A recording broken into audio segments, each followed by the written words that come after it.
Hello बच्चों, कैसे हो आप लोग। बेटा आज का रिवीजन सीरीज़ जो चल रहा है, ठीक है, इस रिवीजन सीरीज़ में आज के लेक्चर में हम लोग डिस्कस करेंगे motion in a straight line, जो कि एनसीईआरटी का आपका चैप्टर नंबर 3 है। ठीक है, मोशन इन स्ट्रेट लाइन पढ़ने से पहले हमें कुछ मैथमेटिकल टूल्स के बारे में इंफॉर्मेशन होनी ज़रूरी है। तो आइए सबसे पहले उसके बारे में हम लोग डिस्कस कर लेते हैं। ठीक है, मैथमेटिकल टूल्स में सबसे पहले हमें क्या देखना है, डिफरेंशिएशन। क्या फाइंड करना है, डिफरेंशिएशन। नॉर्मल डिफरेंशिएशन हम कैसे करते हैं, जैसे कि अगर मान लो कोई चीज़ है, मान लो कोई variable x to the power n, y is equal to x to the power n इस फॉर्म में है, तो इसको अगर हम डिफ्रेंशिएट करेंगे किसके रिस्पेक्ट में, x के रिस्पेक्ट में। ध्यान रखना कि यहाँ पे जो वेरिएबल होता है इसी वेरिएबल के रिस्पेक्ट में डिफ्रेंशिएट किया जाता है। तो लिखेंगे क्या, dy बाई डी एक्स। क्या लिखेंगे, dy by d x by y को, तो यानी कि इसको हम लिखेंगे d by d x of y के प्लेस पे लिखेंगे x to the power n। ठीक है, तो इसका जो डिफ्रेंशिएशन होता है n नीचे आ जाएगा, n x की पावर में 1 माइनस हो जाएगा। क्लियर, ये चीज़ आपको याद रखनी है। इसी तरह से अगर मान लो y is equal to x to the power m plus x to the power या 2x to the power n है, तो उस केस में डिफ्रेंशिएशन हम कैसे करेंगे, तो dy by d x, again अगर हम इसको डिफ्रेंशिएट करेंगे dy बाई डी एक्स, तो यहाँ पे क्या जाएगा, d by d x of x to the power m plus 2x to the power n। तो हर एक टर्म को डिफ्रेंशिएट करेंगे अलग अलग, तो क्या जाएगा, d by d x of x to the power m plus d by d x of 2x to the power n। 2 क्या है, कांस्टेंट है, कांस्टेंट का डिफ्रेंशिएशन नहीं होता है, मल्टीप्लाई में है तो ये बाहर आ जाएगा। और इसका डिफ्रेंशिएशन क्या जाएगा, देखो कुछ इस तरह से है, जिसको लिख सकते हैं m x to the power m minus 1 plus 2 को बाहर लिख लोगे 2 d by d x of x to the power n।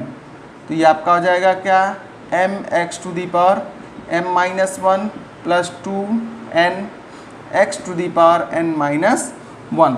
तो इस तरह से आप जो है जनरल डिफरेंशिएशन करोगे। ठीक है, ज़्यादातर इसी का आपको यूज़ होगा, यानी कि x to the power n का इस चैप्टर में जो है ज़्यादा यूज़ मिलेगा। ठीक, इसके बाद से इंटीग्रेशन की बात करेंगे, तो इंटीग्रेशन जो है आपका इसी का जस्ट रेसिप्रोकल होता है। जस्ट रेसिप्रोकल का मतलब क्या है, चलो इसको आप नोट कर लो।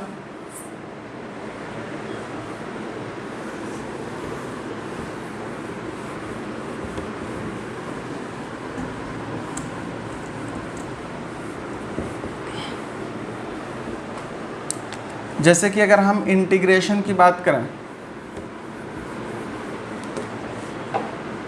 इंटीग्रेशन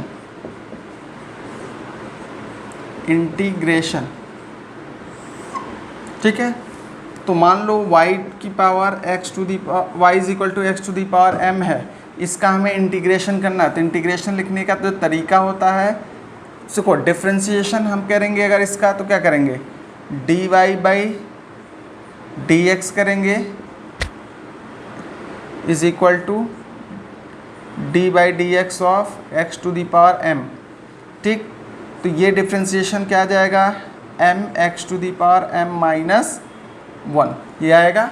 इसका मतलब क्या है कि आपको dy by d x is equal to m x to the power m minus 1 आया। ठीक, इसका मतलब अगर dy चाहिए, dy इज इक्वल टू क्या जाएगा, m x to the power m minus 1 into d x.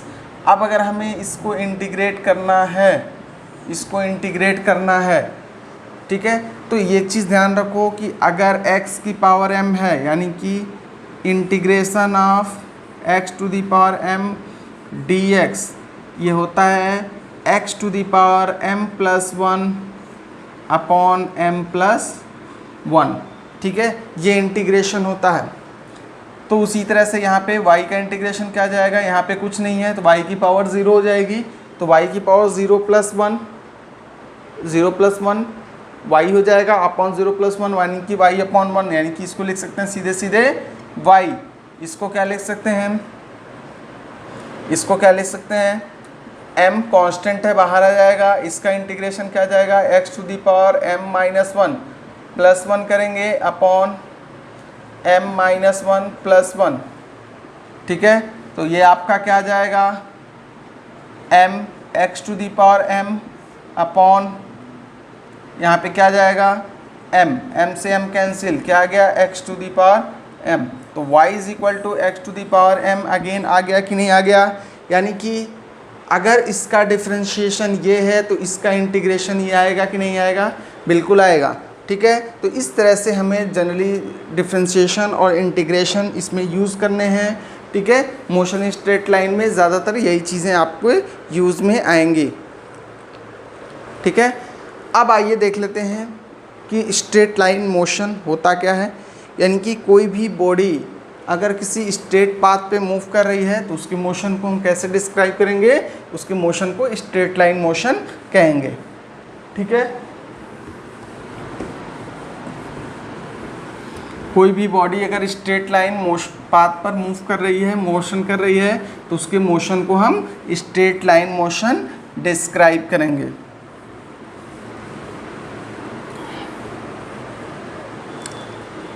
अब स्ट्रेट लाइन मोशन में क्या क्या टर्म्स हैं, जो टर्म्स आते हैं जनरली, डिस्टेंस, सबसे पहले हम बात करेंगे पोजीशन की, यानी कि किसी भी बॉडी की पोजीशन, ठीक है, उसका क्या है, किसी दूसरी बॉडी के या किसी दूसरे पॉइंट के रेफरेंस में जो उसकी लोकेशन होती है तो वो उसकी पोजीशन कहलाती है, ठीक है।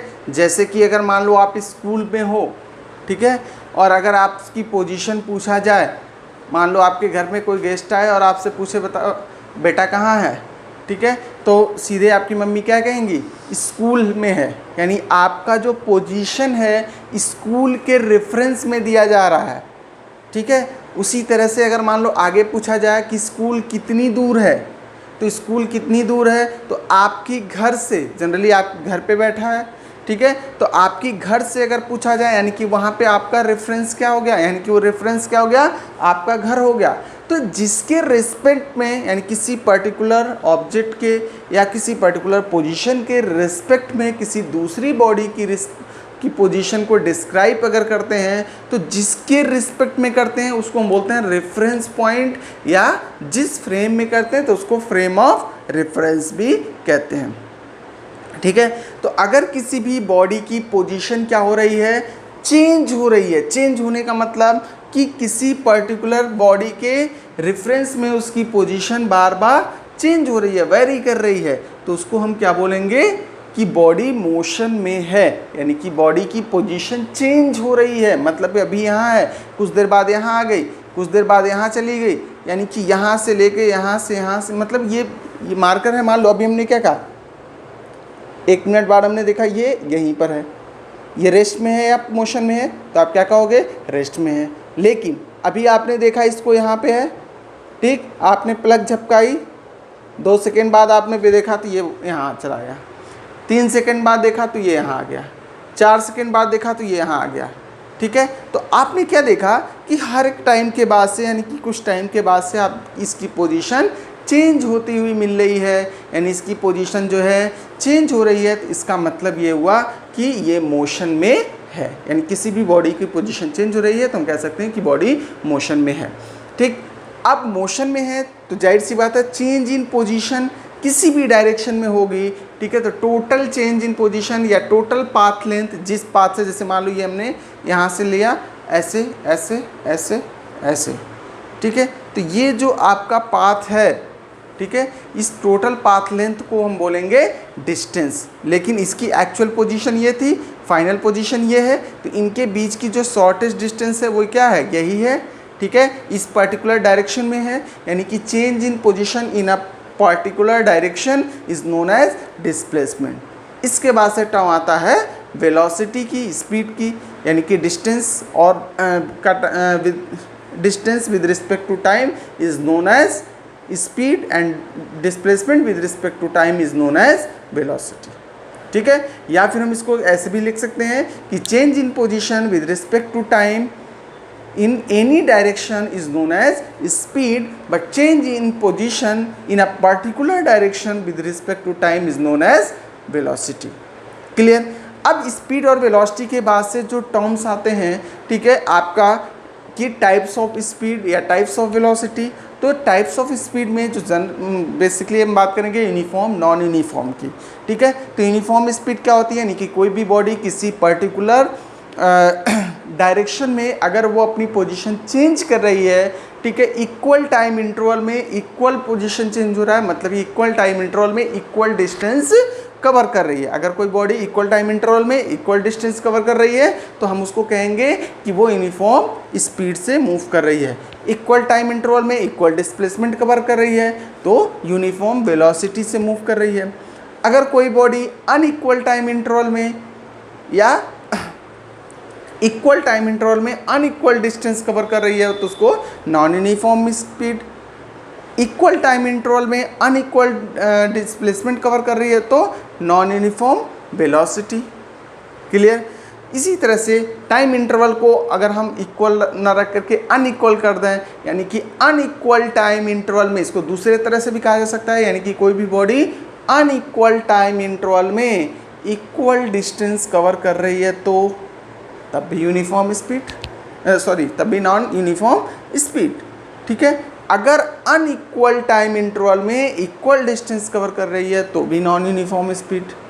अनइक्वल टाइम इंटरवल में इक्वल डिस्प्लेसमेंट कवर कर रही है तो नॉन यूनिफॉर्म वेलोसिटी।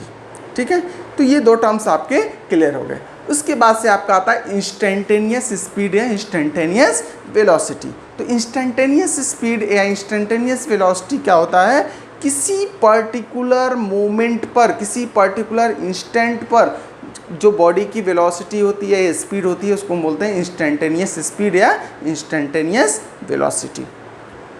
इसके बाद से नेक्स्ट टर्म आता है, अच्छा, इंस्टेंटेनियस स्पीड, यानी कि जो आपकी व्हीकल्स में जो स्पीडोमीटर लगा होता है स्पीड मेज़र करने के लिए, ठीक है, पूछा जाता है अक्सर क्वेश्चन कि वो किस टाइप की स्पीड को मेज़र करता है, तो वो आपका हमेशा इंस्टेंटेनियस स्पीड मेज़र करता है, मतलब उस पर्टिकुलर मोमेंट पर, उस पर्टिकुलर इंस्टेंट पर जो उसकी स्पीड होती है वो आपको बताता है।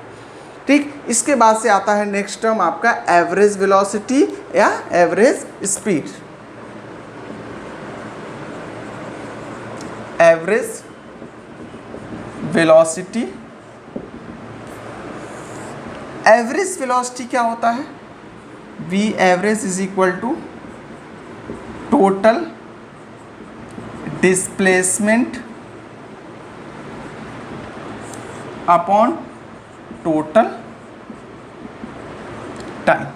यानी कि एवरेज वेलोसिटी की अगर हम बात करेंगे तो टोटल डिस्प्लेसमेंट का जो है और टोटल टाइम के रिस्पेक्ट में अगर टोटल डिस्प्लेसमेंट देखा जाए तो ये आपका जो है क्या कहलाएगा, एवरेज वेलोसिटी। और अगर मान लो for uniformly accelerated motion, accelerated motion average speed या एवरेज वेलोसिटी क्या होता है, कैसे देख लो। जैसे मान लो कोई भी बॉडी है, उसकी इनिशियल स्पीड u है, ये मूव करके चली गई यहाँ पर, इसकी स्पीड हो गई v1, उसके बाद से इसकी स्पीड हो गई v2, ठीक है, या इसकी फाइनल स्पीड मान लो v। ठीक है, तो इसमें चेंज इन स्पीड क्या हो गया, v1 माइनस u, इसमें क्या आ गया, v माइनस v1। ठीक है, तो अब अगर हम बात करें कि यहाँ पर यूनिफॉर्मली एक्सिलरेटेड मोशन है, मतलब दिस इक्वल टू दिस होगा, यानी कि उस केस में ये चेंज ये इसके इक्वल होगा। अगर टाइम इंटरवल यहाँ से यहाँ तक का जो टाइम इंटरवल है t है और ये भी टाइम इंटरवल t है तो यूनिफॉर्मली एक्सिलरेटेड है, तो उस केस में अगर हम देखें तो टोटल डिस्प्लेसमेंट की अगर हम बात करेंगे तो यहाँ पे आपको डिस्प्लेसमेंट तो नहीं दिया है, तो डिस्प्लेसमेंट निकालने के लिए क्या करोगे, वेलोसिटी इनटू टाइम कर लोगे यानी कि वेलोसिटी में change v1 minus u into t is equal to s1, v minus v1 into t is equal to s2। तो अगर आपको एवरेज वेलोसिटी चाहिए v average is equal to क्या जाएगा s1 plus s2 total displacement upon total time t plus t। ठीक है, यानी कि ये आपका आ गया s1 plus s2 upon 2t। ठीक है, अब यहाँ पे s1 की वैल्यू रखोगे तो क्या v1 minus u plus v1 minus u, यहाँ पे लिखोगे v इंटू टी भी आएगा आपका, plus v minus v1 into T upon 2t। ठीक है, तो यहाँ से t कॉमन लेकर के कैंसिल कर दोगे। अब आपके पास क्या बचेगा, यानी कि यहाँ पे देखोगे तो v1 कैंसिल हो जाएगा तो v माइनस यू अपॉन 2 इस तरह से आएगा। लेकिन एक्चुअल में जो अगर एवरेज स्पीड की हम बात करते हैं यूनिफॉर्मली एक्सलेटेड मोशन के लिए, तो जो एवरेज स्पीड होती है वो होती है v प्लस यू बाई 2। क्या होती है v प्लस यू बाई 2, मतलब कि final speed plus initial speed divided by 2, ये आपकी एवरेज स्पीड आती है या एवरेज वेलोसिटी होती है। क्लियर? अब यानी कि अगर आपको एवरेज वेलोसिटी या एवरेज स्पीड मिल गया तो v प्लस यू बाई 2 यहाँ से आप कैलकुलेट कर सकते हो। दूसरा चीज़, अगर आपको मान लो रिलेशन फाइंड करना हो, आगे क्वेश्चन आप मोशन का डेरिवेशन वगैरह जब आप लोग करोगे, ठीक है, तो यही चीज़ें यूज़ करोगे कि मान लो एनालिटिकल मेथड से, तो इसको और इसको इक्वेट कर दोगे तो यहाँ से आपको मिल जाएगा। ठीक है, अब मान लो कि कोई भी वेलोसिटी या डिस्प्लेसमेंट अगर आपको दे रखा है टाइम के रिस्पेक्ट में, एक्सप्रेशन उसका टाइम के रिस्पेक्ट में दे रखा है, तो उसको कैसे कैलकुलेट करोगे देख लो।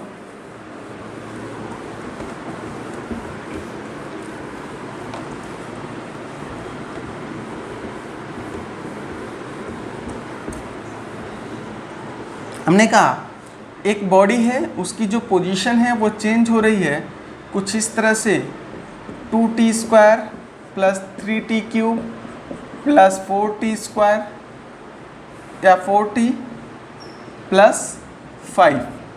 ठीक है, पूछा जाए स्पीड ऑब्लिक वेलोसिटी, कुछ भी पूछा जा सकता है, at t equal to 2 second. Speed या velocity t equal to 2 second पर अगर पूछा जाए तो कैसे निकालोगे? तो देखो, आपको पता है rate of change of position with respect to time is known as speed. तो पोजीशन में चेंज का रेट यानी कि इसको लिख सकते हो dx अपॉन dt, लिख सकते हो टाइम के रिस्पेक्ट में चेंज, d का मतलब डिफरेंशियल चेंज, स्मॉल चेंज हम डिनोट करते हैं, तो dx अपॉन dt। तो यहाँ पे x के प्लेस पे क्या लिखोगे, d by D T, x के प्लेस पे ये पूरा रख दोगे 2t square plus 3t cube plus 4t plus 5। इसको अगर आपको डिफ्रेंशिएट, अब यहाँ पे देखो सिंपल सा फंडा दिख रहा है क्या, डिफ्रेंशिएशन का है, तो ये आपका हो गया अब स्पीड। इसको डिफ्रेंशिएट करोगे 2 कांस्टेंट है, बाहर आ जाएगा, यहाँ पे t की पावर 2 है तो 2 नीचे आ जाएगा, t की पावर क्या आ जाएगा 2 माइनस 1। इसको डिफ्रेंशिएट करोगे 3 कांस्टेंट है, बाहर आ जाएगा, t की पावर 3 है तो 3 नीचे आ जाएगा और t की पावर 3 माइनस 1। यहाँ पर 4 कांस्टेंट है, बाहर मल्टीप्लाई में हो जाएगा, t की पावर क्या है 1, तो यहाँ पे क्या जाएगा t की पावर 1 माइनस 1, n माइनस 1 होता है। यहाँ पे कुछ भी कांस्टेंट नहीं है, मतलब कोई भी वेरिएबल नहीं दिख रहा है, इसका मतलब t की पावर 0 लिख सकते हो यहाँ पे। तो यहाँ पे क्या जाएगा 5 कांस्टेंट बाहर, 0 नीचे आ जाएगा, इंटू टी की पावर 0 माइनस 1।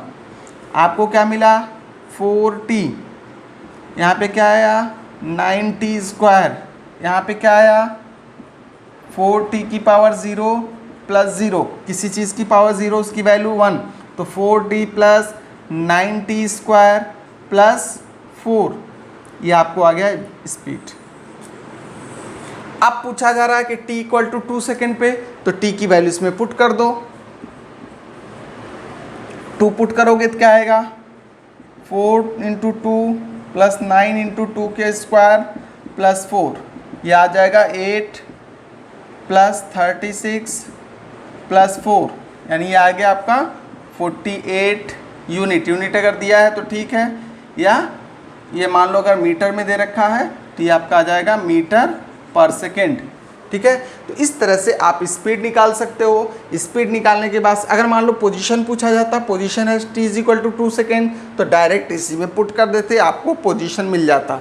ठीक, एक्सेलरेशन निकालना है तो इसको डिफ्रेंशिएट कर दोगे किसके रिस्पेक्ट में, टाइम के रिस्पेक्ट में, यानी कि अगर एक्सेलरेशन फाइंड आउट करना है तो एक्सेलरेशन क्या जाएगा, dv by dt, change in position with respect to change in velocity with respect to time. तो इसको डिफ्रेंशिएट करोगे तो क्या जाएगा, 4t की पावर 1 है तो 1 नीचे आ जाएगा, t की पावर 1 माइनस 1 प्लस 9 इंटू 2 नीचे आ जाएगा, इंटू t की power 2 minus 1 plus 4 into 0 into t की पावर 0 माइनस 1। यहाँ पे ऐसे लिख सकते हो भाई, देखो यहाँ पे क्या है, 2 नीचे आ गया, पावर 1 कम हो जाएगा। यहाँ पे क्या है, t की पावर कुछ नहीं है तो यहाँ पे t है ही नहीं, तो t की पावर 0 लिख सकते हो। तो t की पावर अगर 0 इसको आप लिखोगे तो क्या आ जाएगा, t की पावर 0 मतलब 0 नीचे और 0 माइनस 1, तो ये आपका हो गया क्या, 4t to the power 0 plus 18t plus 0, ये पूरा 0 से मल्टीप्लाई तो 0 हो जाएगा, तो ये आपका क्या आ गया, 18t प्लस 4 लिख सकते हो, तो ये आपका एक्सेलरेशन। ठीक, अब पूछा जाए acceleration at t is equal to 2 पर, तो 2 यहाँ पुट कर दोगे तो क्या जाएगा, 18 इंटू 2 प्लस 4 यानी कि 36 यानी कि 40 मीटर पर सेकेंड स्क्वायर। तो इसकी एक्सेलरेशन क्या आ गई, 40 मीटर पर सेकेंड स्क्वायर। तो इस तरह से आप यहाँ पे वेलोसिटी फाइंड कर सकते हो, एक्सेलरेशन फाइंड कर सकते हो। ठीक है, और भी बहुत सारी चीज़ें यहाँ पे आप कैलकुलेट कर सकते हो। ठीक है, तो आज की क्लास में फ़िलहाल हम इतनी चीज़ों पे आपको प्रैक्टिस करनी है, क्या कि कैसे जो है हम इंटीग्रेशन करेंगे, डिफरेंशिएशन करेंगे, कहाँ पे इंटीग्रेशन करना होगा, कहाँ पे डिफरेंशिएशन करना होगा। अब अगर मान लो इंटीग्रेशन की बात करें, इसी को देख लेते हैं।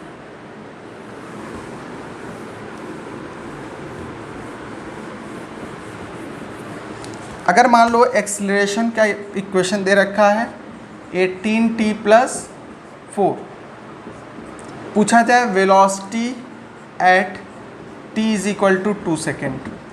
सेम क्वेश्चन को हमने पलट दिया, तो इस केस में क्या होगा,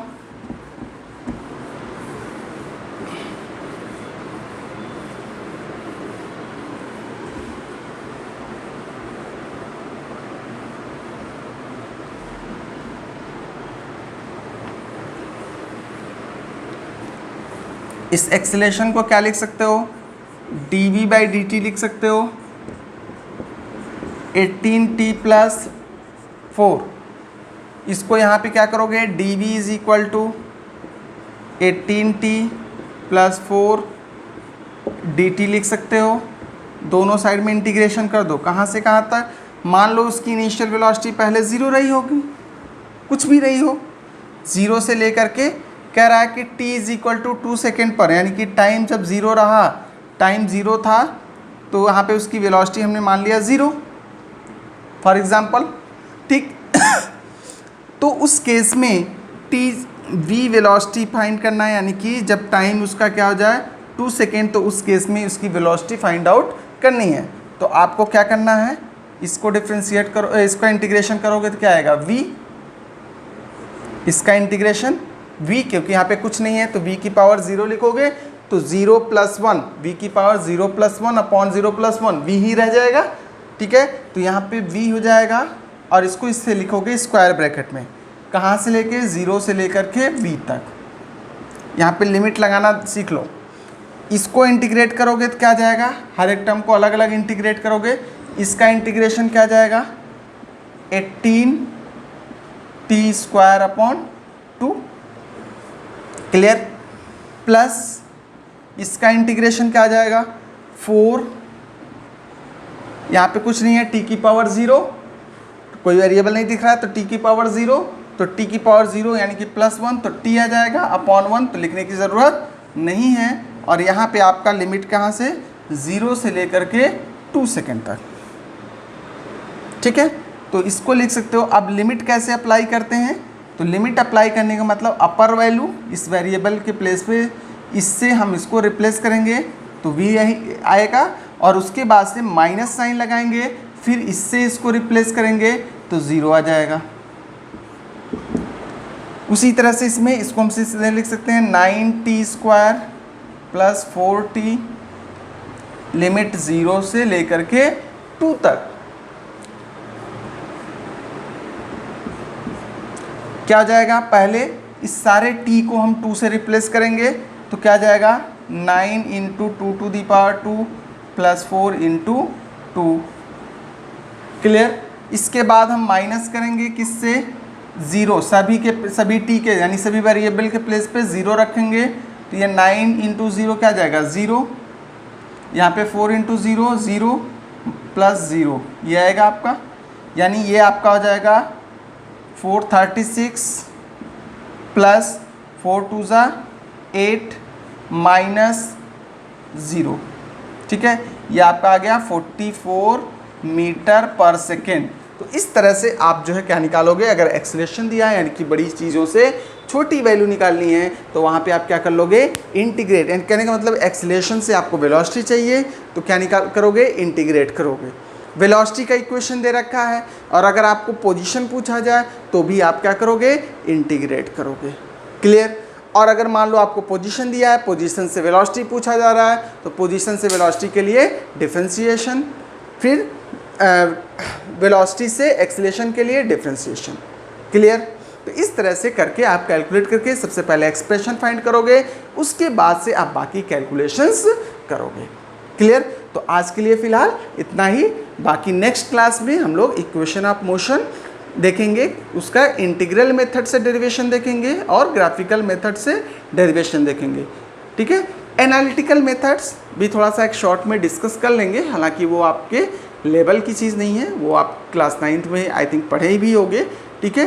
तो फिलहाल एक बार हम लोग एक ओवरव्यू उस पर देख लेंगे, उसके बाद से आगे हम लोग मूव ऑन करेंगे। Okay, thank you.